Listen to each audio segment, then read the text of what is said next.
बजरंगबाली रो अभिनय देखी करी तो पूरा दिल खुश हो गला, गार्डन गार्डन हो गला। देखी पारथिबे केते सुंदर ने पूरा बजरंगबाली तांकर। तो इटा में बाहरी गनु बर्षार मुइकिना बुड्डाटे। तो फाइनाली गाइज इटा में पहुंची गनु। देखी पारथिबे तार माहौलटा केनता अछि एही परी समस्त देखुचन देखु। तो इटा बाबून ना श्याम सुंदर दिया ही गला।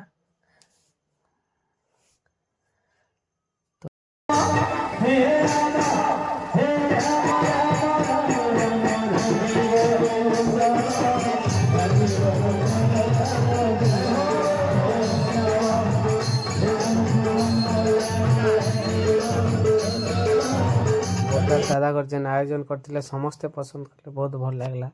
जेना कि ताकर सत्यनारायण पूजा सहित प्रवचन जेनटा कि राम भगवान विषय रे बुझाउथिले। फिर माता सीता भी तांकर अभिनय करथिले। इटा थिला हमर शॉर्ट ब्लॉग वीडियो भल लागले लाइक करबे।